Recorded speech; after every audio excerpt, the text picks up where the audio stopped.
আসসালামু আলাইকুম বন্ধুরা, কেমন আছেন সবাই? আশা করছি সবাই অনেক অনেক ভালো আছেন। তো বন্ধুরা, আজকে আপনাদের সাথে একটা পিঠা শেয়ার করব। আমরা এটাকে আঞ্চলিক ভাষায় তেলের পিঠা বলে থাকি।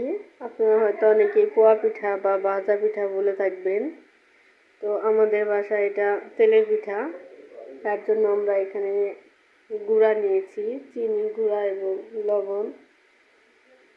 তো বন্ধুরা, দেখতে থাকুন। আর যদি আমাদের ভিডিওটি ভালো লেগে থাকে তাহলে অবশ্যই আমার চ্যানেলটা সাবস্ক্রাইব করবেন, শেয়ার করে দেবেন এবং অবশ্যই কমেন্টস করতে ভুলবেন না। তো দেখতে থাকুন বন্ধুরা। তো এখন আমরা এটাকে পানি দিয়ে গুলিয়ে নিচ্ছি। একবারে সবটুকু পানি দেব না, প্রথমে আমরা অল্প অল্প করে পানি দিয়ে মেশাতে থাকবো।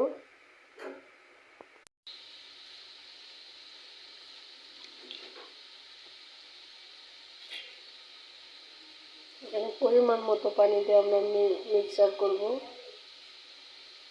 যদি আমাদের গুঁড়া লাগে তাহলে পরে আরও অ্যাড করব সাথে। বন্ধুরা, ব্যাটারটি আমি 10 মিনিটের জন্য রেখে দিয়েছিলাম যাতে পারফেক্টভাবে তৈরি হয়ে যায়। দেখুন কত সুন্দর ব্যাটার হয়েছে। এখন আমরা এই ব্যাটারটা দিয়ে পিঠাগুলো ভেজে নেব। দেখতে থাকুন সবাই।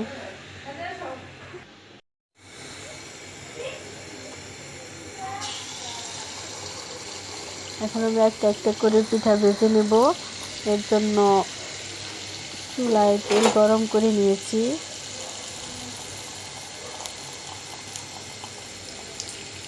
দেখুন কত সুন্দর পিঠা তৈরি হয়েছে। তো পিঠাটা চুলায় দেওয়ার পর ব্যাটারটা চুলায় দেওয়ার পর আপনারা নাড়াচাড়া কিচ্ছু দেবেন না, পিঠাটা এমনিতেই ফুলে উঠবে। 30-40 সেকেন্ড অপেক্ষা করতে হবে, তারপরে দেখবেন যে পিঠাটা এমনিতেই ফুলে উঠছে। তো তারপর আমরা নাড়া দিয়ে দেবো আস্তে আস্তে, তেলটা উপরে দিয়ে দেবো যাতে পিঠাটা সুন্দরভাবে মচমচা হয়ে যায়।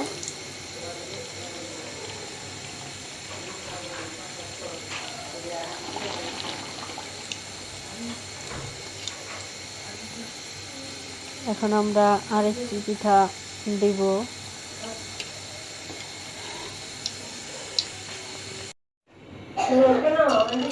এভাবে একটা একটা করে আমরা সবগুলো পিঠা ভেজে নিচ্ছি।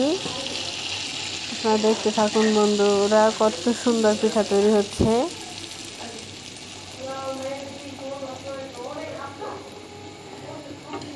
আমার পিঠাটা যদি আপনাদের ভালো লেগে থাকে তাহলে অবশ্যই অবশ্যই আশা করব সবাই আমার পাশে থাকবেন, আমাকে উৎসাহ দিবেন যাতে আমি এরকম ভিডিও আরও তৈরি করতে পারি।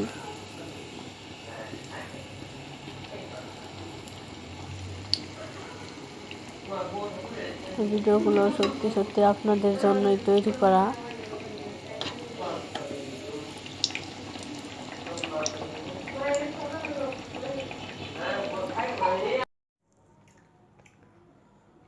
বন্ধুরা, আমার পিঠা তৈরি করা শেষ। দেখুন কীরকম ফুলকো ফুলকো পিঠা হয়েছে। এই অল্প কয়টা গুঁড়ায় এতগুলো পিঠা তৈরি করেছি। আপনারা কেউ চাইলেই মাত্র 10-15 মিনিটের মধ্যে এরকম পিঠা তৈরি করে নিতে পারেন। তো আমার পিঠাগুলো কেমন হয়েছে সবাই কমেন্ট করে জানাবেন। আজকের মতো এই পর্যন্তই। যদি এরকম রেসিপি আরও চান তাহলে অবশ্যই কমেন্টে জানাবেন। আল্লাহ হাফেজ, আসসালামু আলাইকুম, ভালো থাকবেন সবাই।